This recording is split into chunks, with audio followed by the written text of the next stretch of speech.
반갑습니다. 제 이름은 이기훈이라고 합니다. 오늘은 노생활비 조달 방법. 사실은 이 현실적으로 나이 들어서 생활비를 번다는 것은 제가 봤을 땐 거의 불가능하다고 생각을 하는데 쉽지 않은 것 같아요. 지금 70, 80대의 사람들이 7, 80%가 생활비를 벌어야 된다고 하니까 이 참 나이 먹어서도 그거 먹고 산다는 게 만만치 않은 것 같습니다. 오늘 노생활비 어떻게 하면 조달할까? 저는 조달할까라기보다는 방법에 대해서 간단하게 한 몇 가지를 제가 제시할 것 같습니다. 그래서 중요한 것은 젊을 때도 돈을 벌지 못했는데 나이 먹어서 7, 80대의 어르신들이 돈을 번다는 게 쉽지 않겠죠. 보면 일하는 노인 절반이 한 달에 잘해야 100만 원을 번다라고 하니까 연금만으로는 사실은 부족하거든요. 연금을 지금 받는 양반들 평균 수령의 60만 원이 평균 수령이라고 하니까 40만 원 이하도 50%라고 합니다. 여기저기서 이 얘기를 했는데 어떤 사람이 그런 얘기 하더라고요. 60만 원이면 용돈도 안 된다.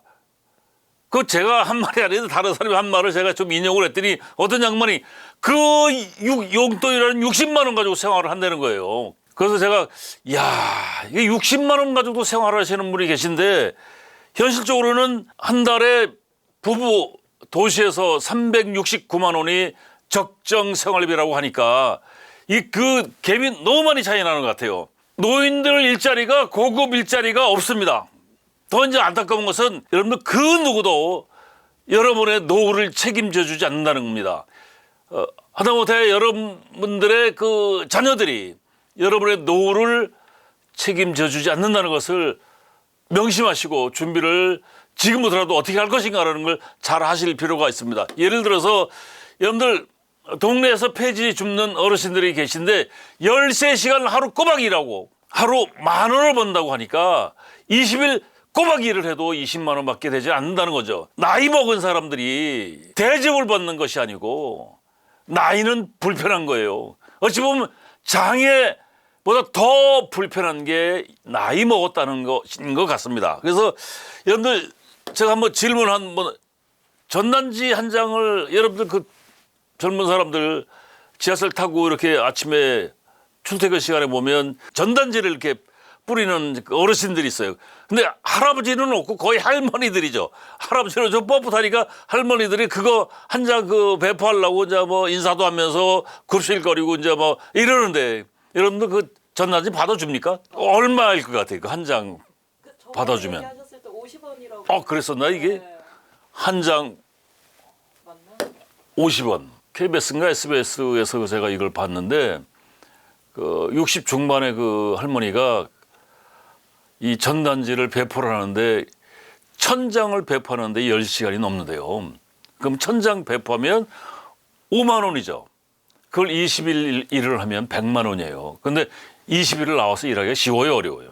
60 중반 넘으신 여성분이 몸이 견디나질 않거든요. 그런데 이 양반이 20일을 일을 하신다는 거예요. 그 100만 원 자기한테 굉장히 귀한 돈이라고 얘기를 하더라고요. 그 이유가 단지 나이를 먹었다는 것 때문에 그 대접이 소홀히 한데, 그리고 지금 나이 먹은 양반들의 그 일자리들이 거의 없는데 공공근로 뭐 3시간씩 20일을 일하면 80만 원을 준다라고 하더라고요. 여기에 이제 무슨 건강보험도 해주긴 한다라고 하는데, 제 친구가 선배가 그 탄현에 사는데 왕십리 역사에서 퇴근 시간에 그 교통정리, 사람들 정리하는 거를 공공근로를 3시간씩 20일을 했는데 그 친구가 그러더라고요. 그 선배가 하루가 다 간다는 거예요, 그게. 그래서 3개월을 하다가 도저히 못 하겠다는 거예요. 받는 것도 그렇고 3시간 실제 왔다 갔다 하니까 6시간 정도 소요가 되니까 하루가 다 소요가 되는 거죠. 그래서 제가 유퀴즈에서 본 양말인데 이 조영문 선생이 41년생이니까 지금 우리 나이로 85이죠. 옛날에 과거에 조폐공사에서 근무하시다가 IMF 때 1년 먼저 나와서 명예퇴직을 하시고 뭐 사업을 시작해가지고 이제 상당히 많은 타격을 받았던 것 같아요. 기억상실증과 실어증까지 걸렸으니까 그 상상이 이제 가더라고요. 그렇게 굉장히 많은 시간을 고생을 했는데 지금 실버 택배를 하신다라고 하는데 코로나 오기 전에는 하루에 뭐 5만 원도 벌고 10만 원도 벌었는데 코로나 때는 한 3만 원 정도 13시간 일을 하고 대기하고 그러니까 그 유재석이가 그 얘기하더라고요. 아니 13시간이라고 3만 원. 그러니까 3만 원이라는 금액으로 그 가치를 생각하면 안 되고 그 양반은 굉장히 귀한 돈이고 귀한 시간이고 더 나아가서 자기는 이 일을 통해서 건강이 굉장히 많이 회복이 됐다라고 합니다. 거기다가 이 양반이 그 책을 내셨는데 꿈을 나르는 지하철 지금 작가 대접을 받고 다니십니다. 그러니까 제가 왜 이 말씀을 드리냐면 고급 일자리가 없다라고 하면 노인들 대접을 안 해준다고 하면 여러분이 스터디를 해서 공부를 해서 일자리를 창출하셔야 돼. 그래서 이제 그 각종 유튜브라든가 그 채널에서 그 일자리에 대한 얘기를 많이 하는데 그거 한번 가보세요. 거의 최저임금입니다. 그리고 중요한 건 나이 드신 분 양반들의 일자리는 거의 7, 80% 이상이 임시직과 일용직이에요. 그러니까 임시직과 일용직인데 그 일용직도 최저임금 수준이 안 된다는 거예요. 젊은 사람은 최저임금을 주는데 지금 제가 얼마 전에 이거 자료를 봤는데 5, 60대의 사람들이 재취업을 했을 때 베스트 잡이 이 10가지 정도가 나오는데 그중에서 보면 공공 일자리를 보면 30에서 80 요거는 일주일에 이틀 나가면 월 30만 원을 준다고 하더라고요. 다 보면 다 최저임금인데 경비원 아파트 지금 강남에는 아파트 그 경비 보시는 분들이 5, 60대 7, 80대가 없습니다. 지금 중요한 게 7, 80대도 과거의 7, 80대가 아니거든요. 저는 이제 이런 얘기를 하는데 자기 나이에 0.7을 곱해라. 그럼 80이라고 해도 0.7을 곱하면 지금 56이야.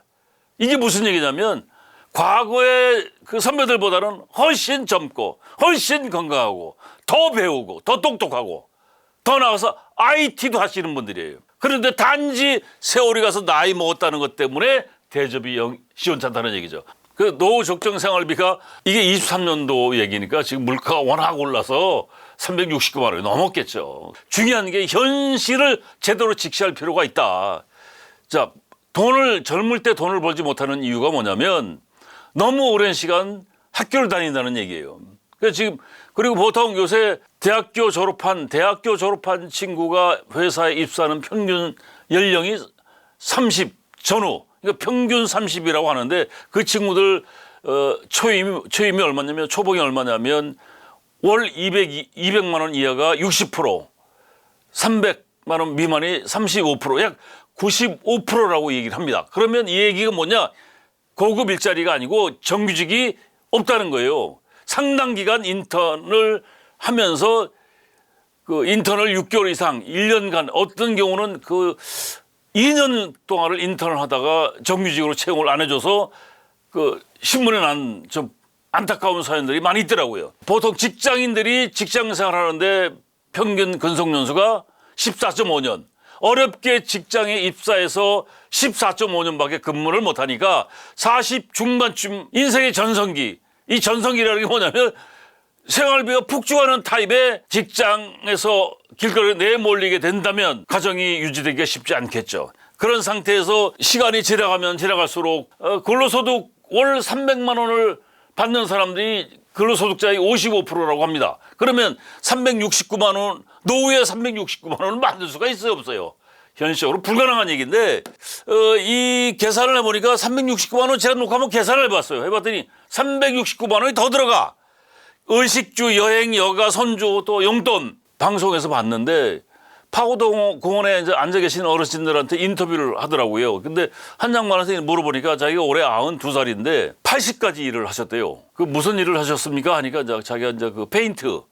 그러니까 페인트, 뭐 도배, 미장 이런 것들은 이제 동네에서 이제 아름아름 옛날에 그렇게 움직여 갔는데 지금은 그 개인이 움직이기가 어렵다라고 얘기를 하시더라고요. 왜냐하면 이제 법인화들이 많이 돼서 설 자리가 없다는 거예요. 그래서 이 양반이 이제 그 양반 말고도 옆에 사람들 인터뷰를 하는데 이 양반의 제 가장 기억에 남는 게 이 양반이 여기 주변에 있는 양반들이 가장 큰 고통을 받는 게 뭐냐? 용돈이라고 얘기를 하더라고요. 용돈. 돈 2, 3만 원이 없어서 친구들하고 밥을 못 먹는다는 거예요. 더 안타까운 건 그 옆에 있는 70~80%의 어르신들이 다 하나같이 용돈이 없어서 그냥 파고다공원에 앉아 계신 거예요, 지금. 그래서 의식주 최소 생활비가 256만 원이라고 하는데 이것도 실제는 어렵다는 거예요. 실제는 212만 원. 제가 볼 때 212만 원도 이게 쉽지 않아요. 그래서 그 국민연금 조금 전에 제가 말씀드렸듯이 국민연금 수급자 절반이 한 달에 40만 원도 받지 못한다. 60만 원 받는 사람들이 약 70% 정도 된다라고 하니까. 그리고 이제 국민연금 시작한 게 88년도거든요. 그래서 지금 1차 베이비 부모 세대들은 55년부터 63년생까지인데 그 50년대생들은 국민연금이 없는 사람이 많습니다. 왜 그러냐면 그때는 지금처럼 국민연금의 그 필요성을 절박하게 느낀 사람들이 없어요. 그리고 또 퇴사를 하면 공단에서 불입한 거, 납입한 거 찾아가라고 연락이 왔었어요. 40 중반의 회사에서 대책 없이 나온 양반들이 가장 많이 들어가는 돈이 뭐예요? 생활비란 말이죠. 한 푼이 새로운데 공단에서 몇백 집어넣은 거 찾아가려면 너도 나도 찾아갔죠. 그리고 이제 세월이 가서 재가입하려고 하니까 옛날에 그 찾아가는 거를 원금과 이자를 한꺼번에 갚으라고 하는데 그게 가능한 얘기예요? 그래서 국민연금 없는 사람이 생각보다 많습니다. 그 더 안타까운 것은 국민연금의 실수령이 이렇게 적은 이유가 뭐냐면 평균 가입 기간이 굉장히 짧습니다. 평균 가입 기간이 19.2년밖에 되질 않아요. 그러니까 이게 직장에 들어가면 그때 국민연금을 가입을 강제로 시키는 거죠. 그런데 똑똑한 사람들은요, 똑똑한 부모들은 국민연금 가입 타임이 언제냐면 만 18세가 되면 국민연금을 가입할 수가 있어요. 이게 임의 가입이라고 하는데, 그리고 이제 한 번 더 가입하고 나서 그냥 연금을 안 내도 돼요. 추납부 제도가 있어요. 아빠가 처음에 한 20만 원을 넣어줬는데, 그리고 뭐 한 3년 안 넣고 있다가 이제 아빠가 특별성과금을 받았어요. 그러면 한꺼번에 3년치를 일시납으로 내도 되거든요. 그러면 그 상속세도 해당 사항이 없잖아요.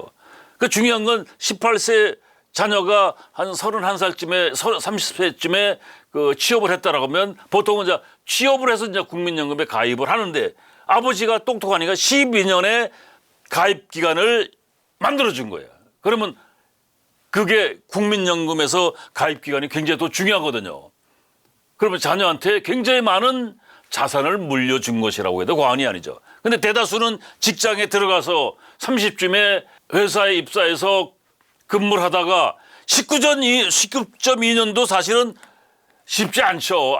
제가 14.5년이라고 얘기를 했는데 이게 제가 맞는 말이 아니고 일간지에 나오는 얘기들이에요. 통계청에서 나온 자료인데 15년간 근무를 하다가 40 중반쯤에 45세에서 50세 사이에 그 정규직에서 이제 그 새로운 재취업을 한다라고 가정했을 때 일자리를 잡았을 때 그때 정당한 대접을 받지를 못하거든요. 국민연금을 유지하기가 쉽지가 않다는 얘기죠. 중요한 건 첫 번째 제가 생활비를 본격적으로 말씀드리기 전에 두 가지를 여러분이 이해를 하셔야 되는데 첫 번째는 나이 들어서 돈을 벌기 쉽다 어렵다. 어렵다는 걸 여러분이 아셔야 됩니다. 이게 다시 한번 강조하는 이유가 이게 굉장히 나중에 이것 때문에 실버 파산까지 연결이 돼요. 왜냐하면 부족한 생활비 때문에 현실을 망각을 하고 무리수를 두는 경우가 굉장히 많습니다. 그러면 결과적으로 어떻게 간다? 실버 파산으로 가게 돼 있어요. 노 리스크, 5대 리스크라고 하는데 저는 이제 발목 잡기라고 얘기를 합니다. 발목 잡기 첫 번째가 뭐냐면 창업 실패. 창업하면 몇 프로 망한다 그러죠, 보통? 90%. 90%. 저는 이제 얘기를 하는데 100%라고 얘기를 합니다. 제가 강의하면서 교육생들한테 물어봐요. 창업 실패 몇 프로? 90%. 책에 있는 얘기야. 열의 9 이상은 거의 망한다는 얘기예요. 그럼 이게 창업 실패하게 되면 결국 뭐와 연결돼? 빚더미. 창업할 때 여러분들 동네에서 고깃집 그 영세업 아닙니다. 최저 3억에서 5억 이상 들어요, 고깃집이. 그러면 그 3억 내지 5억을 직장 다니던 사람들이 어느 날 갑자기 그런 가게를 낼 수 있는 여유 자금이 있겠어요, 없겠어요? 없어요. 다 빚내서 하는 거거든. 정책 자금 연구해서 뭐 대출을 받고 뭐 조금 이자가 쌀 수도 있죠. 부모 형제들한테 또 이제 손 벌려서 십시일반해가지고 창업을 했는데 열의 아홉은 망한다라고 하면 그 누구도 비켜갈 수가 없습니다. 그럼 이게 어디까지 연결되냐면 창업 파산이 되면서 실버 파산까지 연결이 돼요. 이 얘기 가지고 제가 1시간을 해드릴 수가 있는데 너무 비참한 얘기가 너무 많습니다. 노후에 7, 80대 어르신들이 생활비가 부족해서 현혹돼 가지고 창업에 도전하면 동네에서 조그맣게 자영업을 시작을 했을 때 90% 망한다면 그 동원된 자금이 결국 뭘로 앉게 돼요. 그래서 지금 OECD 국가 중에 노인 자살률 1위가 사실 이런 것 때문에 그런 거예요. 후회하죠. 차라리 그냥 아까 파고다 공원 가서 아무 생각 없이 앉아 계셨으면 빚이라도 안 졌죠. 이거 실패하고서 빚 져가지고 후회하는 어르신들이 굉장히 많다는 거예요. 그래서 이 창업 실패는 창업 파산으로 가고 두 번째 노후에 발목 잡는 것 중에 가장 큰 문제가 금융사기 당한다는 거예요. 금융사기는 결국 금융 파산으로 갑니다. 왜 금융사기를 젊을 때도 안 당한 금융사기를 특히 요새 유행하는 보이스피싱 연세 드신 분들이 당해요. 그 가장 큰 이유가 뭐예요? 부족한 생활비 때문에 그런다는 거예요. 인생은 절대 공짜가 없습니다. 금융권 제가 그 금융권에서 종사하는 사람들한테 그 전화도 받은 적이 있는데 은행, 증권회사, 투자신탁회사, 뭐 유사금융 등등등 보험회사 등 굉장히 많은 금융권에 있는 회사들이 여러분들을 만났을 때 조언을 많이 해주죠. 근데 의사결정은 누가 해야 돼요? 본인이 내야 돼요. 그 책임은 또 누가 져야 돼? 내가 져야 된다는 거예요. 중요한 것은 공짜가 있다 없다. 없다는 것. 여러분들 이게 우리 여기 지금 제 말씀 듣고 있는 분들 학교 다닐 때 이거 배운 건데 자 투자라는 것은 수익성을 기대를 하면서 투자를 하죠. 수익성의 조건은 뭐냐면 위험성과 안전성이라는 두 가지가 있어요. 그러니까 투자의 3요소인데 안정성을 기반으로 해서 투자를 하면 수익성은 낮아요. 근데 위험성에 투자를 하면 지금 수익성이 상대적으로 클 수가 있죠. 그런데 60 넘은 사람들이 위험성에 투자를 해야 돼요? 안정성에 투자를 해야 돼요? 당연히 안정성에 투자를 해야 되죠. 예를 들어서 30대, 40대는 위험성에 투자를 해도 돼요. 왜? 실패를 해도 만회할 수 있는 시간이 있잖아요. 그런데 70대, 80대 사람들이 이 위험성에 투자를 해서 금융 파산까지 연결이 되면 결국 똑같이 실버 파산으로 연결이 된다는 거예요. 그래 되면 이게 만회가 돼야 안 돼. 그래서 자살로 갈 수밖에 없는 거예요. 그게 해결 방안이 아닌데. 그다음에 중대 질병. 나이 먹으면 어떻게 돼? 당연히 아프죠. 그러면 의료비가 증가해서 의료 파산까지 옵니다. 요양원에 간병인 붙이면 요양병원에 붙었을 때 한 달에 비용이 얼마 정도 들 것 같습니까? PD님. 한 300 이렇게 본 것 같은데. 300, 500. 나도 이걸 작년에 알았는데 체육관에 운동하는 그 벗이 처남댁이 55세 치매가 와서 지금 한 8년을 요양병원에 있는데 처음엔 돈이 그렇게 많이 안 들었는데 벌써 몇 년 전부터 형님 내가 이번에 500 긁어줬어요. 그래서 이거 연간 비용이냐? 그러니까 아니에요. 한 달치예요. 치매가 오래되다 보니까 이 간병인이 붙었는데 욕창이 난다는 거예요. 이걸 자꾸 이제 들춰주고 해야 되는데 그 간병비 그런데 중요한 게 그 사람이 500, 600을 낼 수 있는 경제적인 여력이 있는 사람이 아니에요. 그러니까 다 빚이야. 그 빚이 누구한테 가겠어요? 자식들한테 간다는 거예요. 그 자식들이 40대인데 둘 다 결혼을 못했어. 안 한 게 아니라 못한 거죠. 그래서 이 의료 파산은 나중에 어찌 보면 창업 실패, 금융사기 이거 안 하는 사람들은 이제 파산이 안 나가지만 이거는 그 누구도 비껴갈 수가 없는 거잖아요.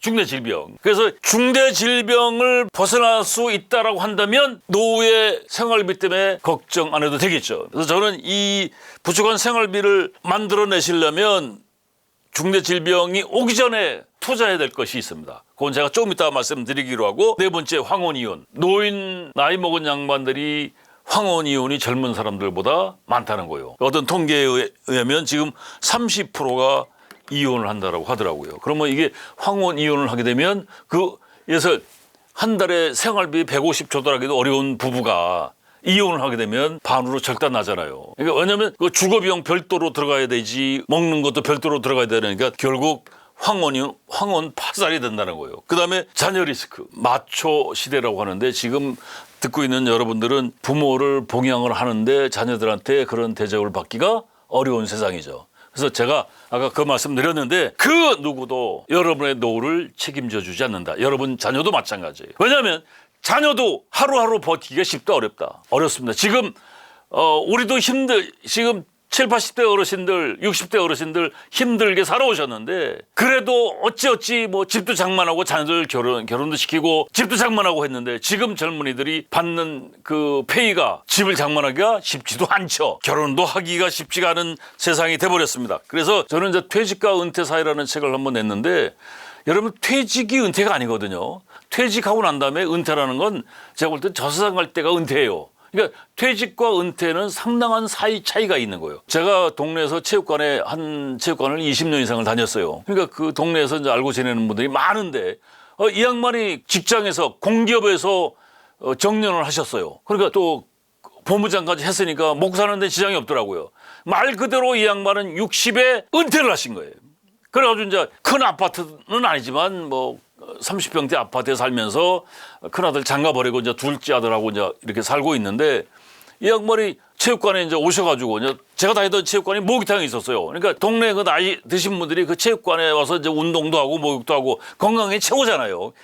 그때 이제 알고 지냈는데 이 양반이 이제 60대 68인가 9살쯤 됐는데 이 양반이 그때 이혼을 하셨어요. 왜 이혼을 했냐?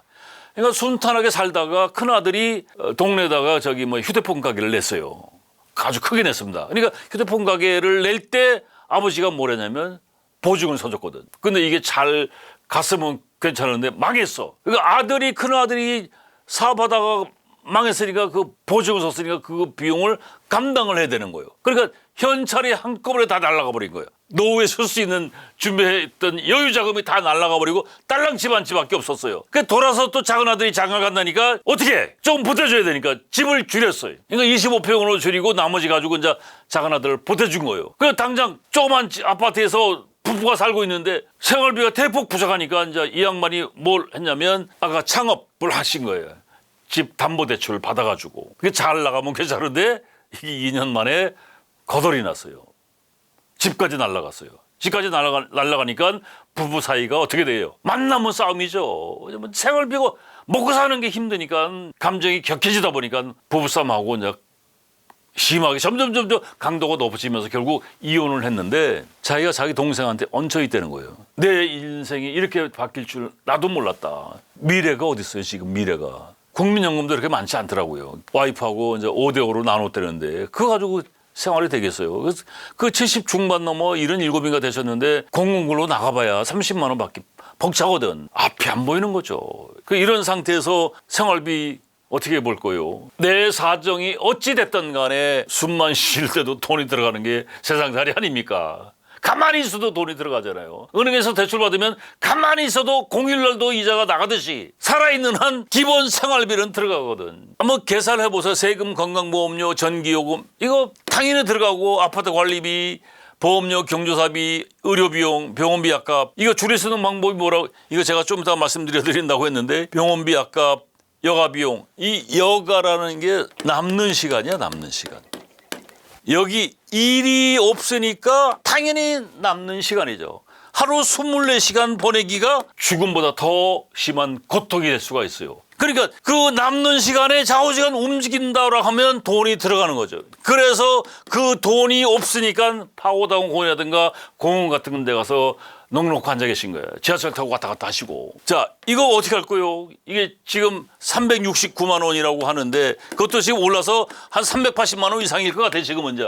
이 물가가 좀 올랐어요. 그 최저 비용이 생활비가 212만 원, 그러면 한 220만 원이라고 가정했을 때 220만 원 어떻게 줬다 그래. 그래서 많은 어르신들이 자살을 하는 거예요. 그래서 뭐 유튜브에 보면 그 가장 많이 줘야 되는 것들이 뭐냐면 노후 생활비예요. 노후 생활비. 어떻게 조달할 것인가. 그래서 저는 한마디로 딱 얘기를 합니다. 말도 안 되는 소리다.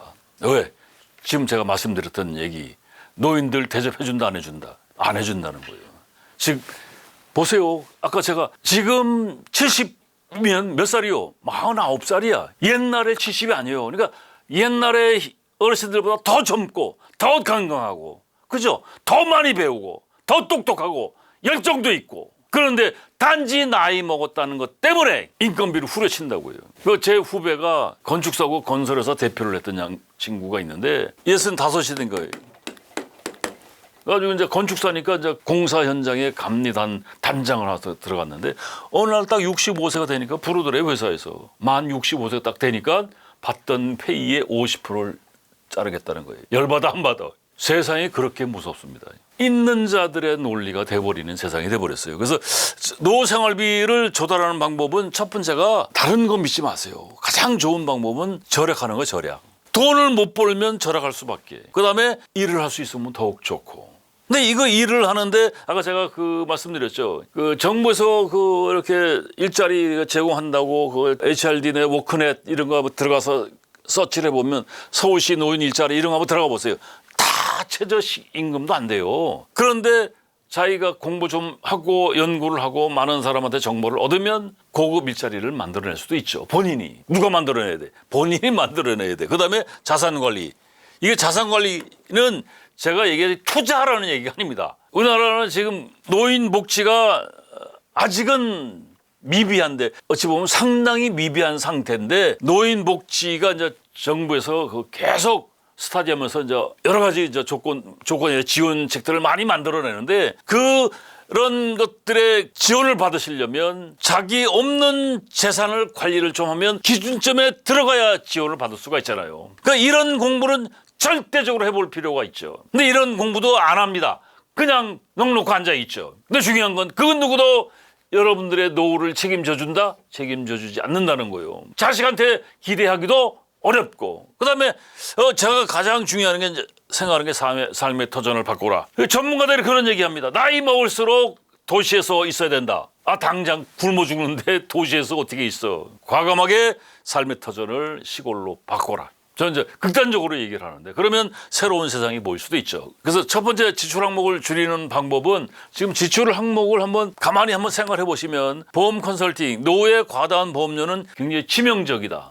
부부가 월 7, 80만 원 보험료 다양한 보험료가 있죠. 그 건강보험료부터 실비보험 등등등 굉장히 많은 것들이 있는데 이런 거 한번 연구를 해볼 필요가 있습니다. 이거 말 잘못해가지고 혼난 적이 있었는데 그 보험 컨설팅 한번 받아보시라고요. 그 실제 생활비가 200만 원을 조달하기가 쉽지 않은 상태에서 부부가 7, 80만 원의 보험료를 낸다라고 한다면 생활이 유지되겠어요, 안 되겠어요? 이건 여러분이 연구를 좀 해보실 필요가 있고.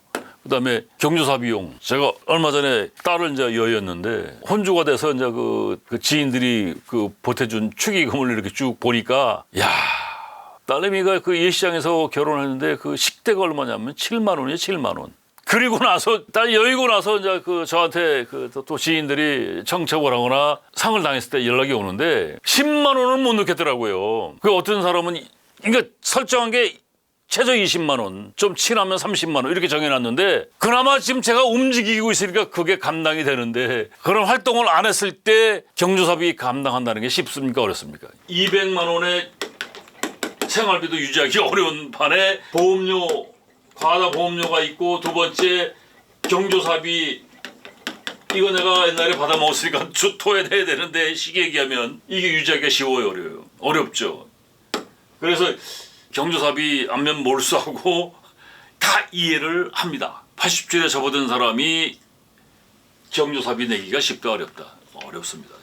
또 제가 제 친구들도 보면 창업 실패해서 창업 파산한 친구도 많고 대사 치르고 났는데 이제 그 방명록 있잖아요. 방명록 그래서 거기서 집사람이 저한테 아니 여보 그런데 이 두 사람은 누구야 5만 원씩 냈어? 그래서 그 사람들은 그 5만 원도 큰 돈이야.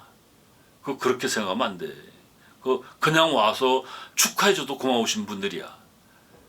그 형님들이 그 5만 원을 어떻게든 못 내. 근데 어떻게 5만 원을 조달했나. 그래서 내가 다시 밥을 사드렸어요 또. 세 분 모셔다가 한 사람당 돈 5만 원짜리 저녁을 사드렸는데 그러니까 그 5만 원이 중요한 게 아니고 그 마음이 중요한 거잖아요. 그렇게 경조사비 주변 사람이 다 이제 나이 드시면 못 낼 수 있다는 거 다 가늠한다고. 너무 부담 갖지 마시고. 그래서 절약하는데 다른 경조사비도 안면 몰수하고 그다음에 의료 비용 줄이는 방법이 있어요. 자, 생활비가 조달하기 힘드니까 뭐부터 줄여요? 먹는 거 줄인다고. 먹는 거 줄이면 뭘로 연결되냐면 제가 말씀드렸죠. 의료 파산, 노치원. 나이 먹었을 때 생활비 중에서 가장 많이 들어가는 포지션이 뭐냐? 의료 비용이에요. 그래서 잘 먹어야 됩니다. 단백질 위주의 식사를 해야 되는데 생활비가 부족하니까 단백질 조달하기가 쉽다 어렵다. 솔직히 해서 고기 많이 먹어야 되는데 고기 먹기가 쉽다 어렵다. 못 먹는 거예요. 이게. 못 먹으면 어떻게 되겠어요? 아프면 결국 의료비, 병원비 약값이 가장 많이 들어가게 되는 거예요. 나이 먹을수록 병원에 매일 다녀야 돼. 거기다가 이제 그것도 안 되면 나중에 요양병원에 들어가시면 자녀들이 포기합니다. 그게 지금 굉장히 심각한 사회 문제가 됩니다. 그래서 여러분들 이 의료비용을 이게 절약하는 방법에 역설적으로 운동을 하시면 되는데 걷기 등산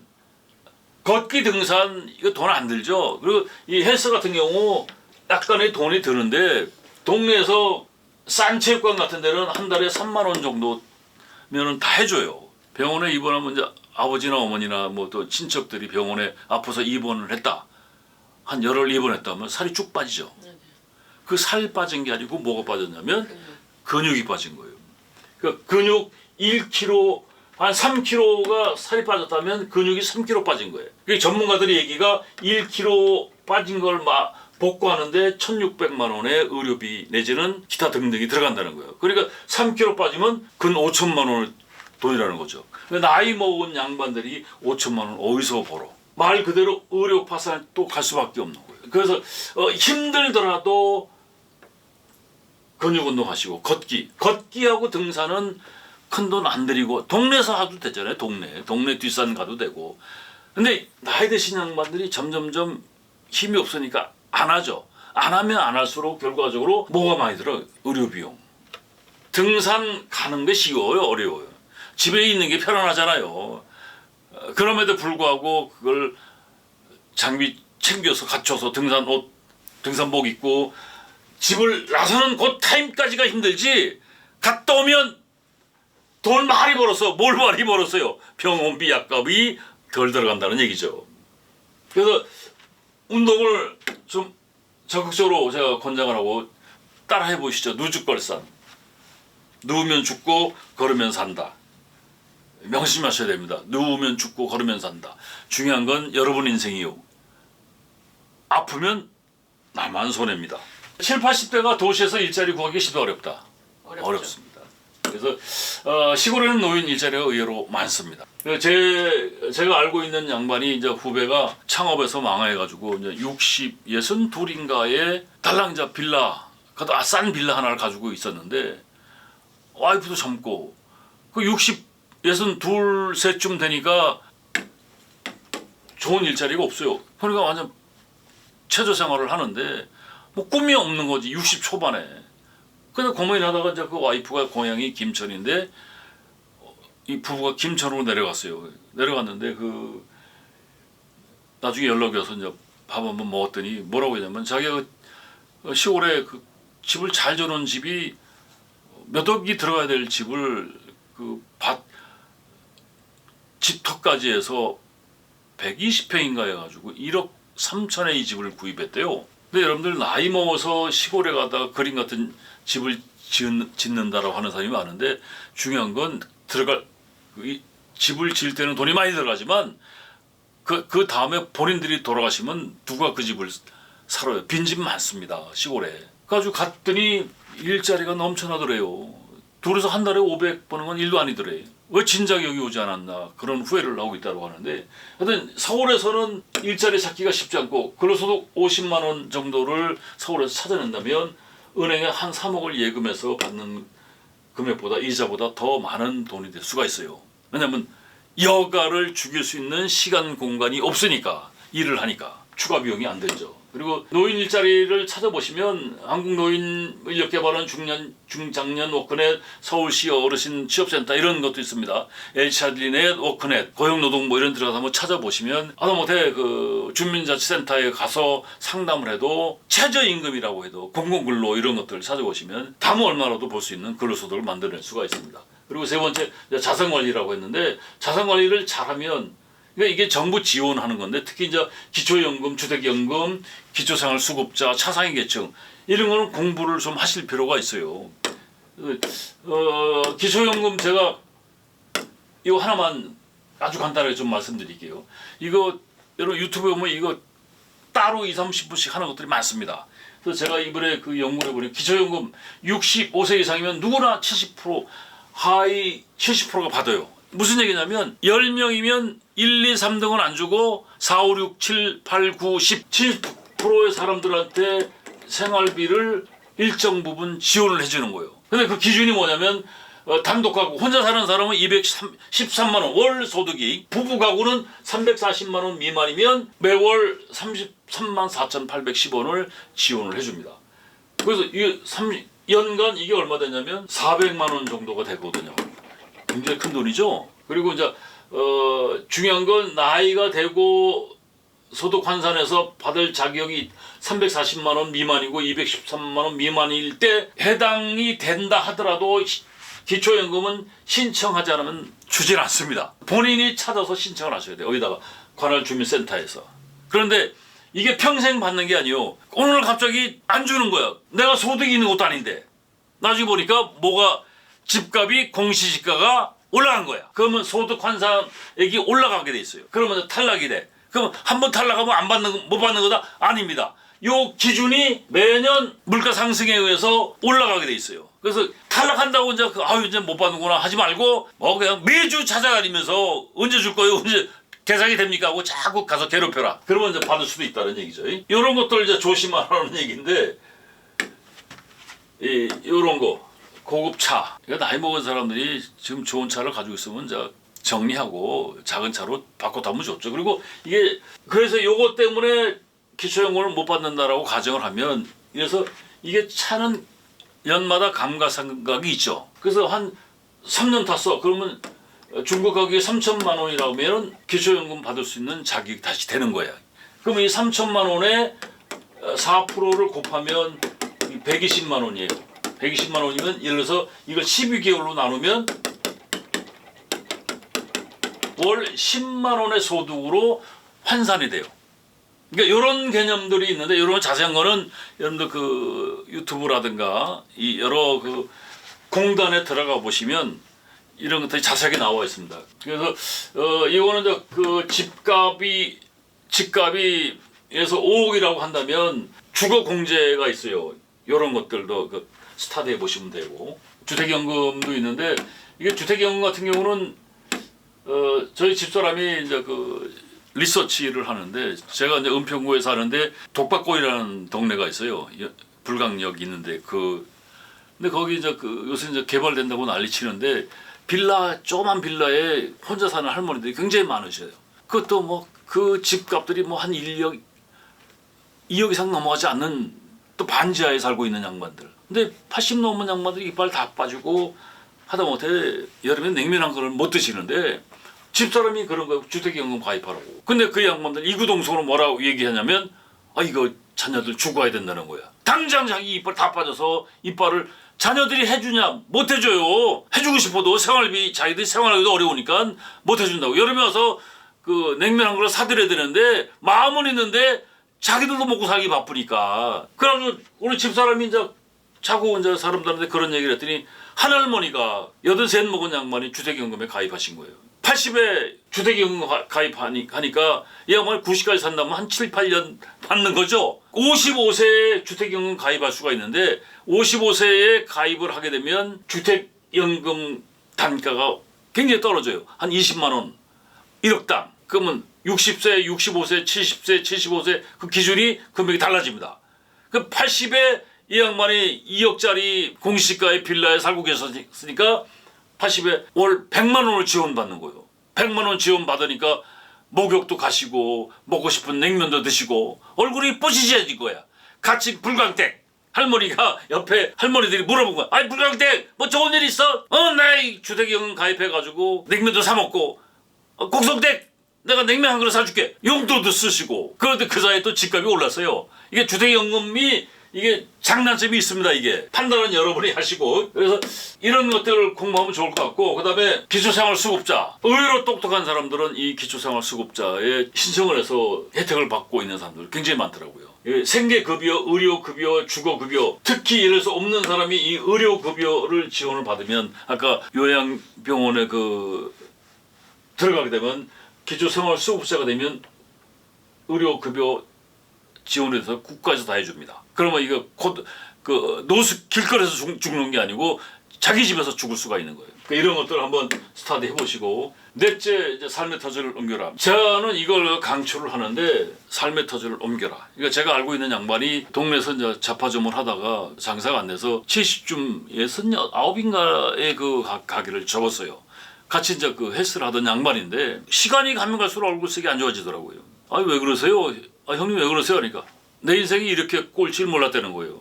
69에 와이프가 일주일에 5만 원 용돈 준대요. 그럼 한 달이면 이 용돈이 얼마야? 20만 원. PD님 둘이 지금 여의도에서 점심 먹으려면 점심 먹고 커피 한잔 하면 5만 원이죠. 근데 월 20만 원의 용돈을 책정했는데 한꺼번에 20만 원을 안 준다는 거야. 왜냐면 20만 원 한꺼번에 주면 하루아침에 다 날려버린다는 거야. 가서 술 한잔 먹고. 그 친구들 만나면 한 잔 먹으니까 그 돈이 다 날아가는 거지. 그래서 5만 원 받아가지고 생활을 하려고 하니까 이게 사람 꼴이 아니다는 거지. 사람들 만날 수가 있어 없어요. 그 성격 좋았던 양반이 의기소침하고 우울증이 올 것 같다라는 거예요. 그래서 내가 그 양반한테 그랬습니다. 소일거리로 문화센터라든가 동행프라자라든가 주민센터에 가면 그 컴퓨터 많이 가르쳐준다. 그래서 가서 컴퓨터를 한번 배워보시오. 이거 하다못해 휴대폰 3일짜리 교육도 있습니다. 놀면 또 생기가 도니까요. 근데 이 양반이 그 컴퓨터를 배우고 인터넷 서치하다가 시골 빈집 연결 프로그램을 이 사람이 개최를 하신 거예요. 그래가지고 지금 예천에 내려가셨는데 예천에 그 빈집을 들어갔는데 연세가 50만 원이에요. 명목상. 그리고 텃밭이 1000평이 있다고 그러더라고요. 그러니까 딱 갔는데 주민등록을 옮기니까는 이사 비용도 지고 집 수리 비용도 주고 집들이 비용까지 주더래요. 더 결정적인 것은 동네 나이 먹은 70 먹은 사람이 내려가니까 그 80대의 어르신들이 있으니까 이게 완전히 애기가 온 거죠. 그래서 이 양반이 우스갯소리로 그런 얘기 하더라고요. 아이고 누님들이 동네 형님들이 얼마나 이뻐해 주는지 아주 사랑받고 있다고. 그러면서 자기 1000평을 일구니까 건강도 회복되고 보통 어떤 사람이 귀농귀촌을 하면서 땅을 매입하고 집을 새로 짓고 하는 사람들인데 이런 사람들은요 나중에 파산까지 가면서 동네 텃세 감당 못해서 자살하는 사람도 많아요. 살인사건도 많고 유튜브 한번 찾아보세요. 그래서 이 양반이 그러면서 이제 자기 체육관에서 놀던 어르신들 얻지 못하던 사람들 거기다 동네 이쪽으로 아주 터가 돼가지고 1000평의 땅을 같이 동산을 짓는다는 거예요. 얼굴 혈색이 달라졌어요. 건강도 좋고 그러면서 새로운 꿈이 생겼다는 거예요. 그래서 요새 새로운 어떤 미래 설계를 하고 있더라고요. 그러니까 이런 것을 한번 생각해 보시면 굳이 도시에서 있을 필요 없다. 360만 원 적정 생활비 벌 수 있다 없다? 벌 수 없다. 그거를 인정을 하실 필요는 있죠. 그러면 제가 오늘 말씀드렸던 이야기 제가 경기도 노인 생활 실태 조사를 한번 했던 적이 있는데 그때가 이제 복중에 갔었는데 5시쯤에 이제 들어갔더니 여기저기 다니다가 이제 마지막에 갔는데 할머니 한 8분이 앉아 계시더라고요. 다양한 포즈를 취하면서. 그래서 물어봤어요. 한 할머니가 이제 70 초반인데 아주 곱더라고요. 할머니 어떻게 생활하세요? 그러니까 소득이 뭐예요? 그러니까 공무근로하고 기초연금 받아서 한 달에 한 70만 원 정도 받는데요. 그 가장 많이 들어가는 비용이 뭐요? 하니까 의료비라는 거예요. 병원비. 그 70만 원 받으면서 한 달에 10만 원을 저축한다는 거예요. 그러니까 이 시골에 가면 그런 방법들이 있다는 거죠. 그러니까 도시에서는 갈 데가 없는데 그래서 가장 많이 나가는 지출이 뭐냐? 의료비, 병원비, 약값이라는 거예요. 70만 원 중에서 가장 많이 들어가는 비용이 의료비, 약값. 그럼 생활비는 경로당 가서 밥을 먹는다는 거예요. 그리고 고스톱 치고 공국으로 나갔다가. 그러니까 바꾸기만 하면 돼요. 생각을 바꾸면 제가 마지막으로 하나 말씀을 드리면 자본주의라는 것은 뭐냐면 돈이 주인인 세상이거든요. 그러니까 돈이 돈을 버는 건데 돈에 대한 공부를 할 필요는 있죠. 나이 먹었다고 돈에 대한 공부를 못하는 건 아니잖아요.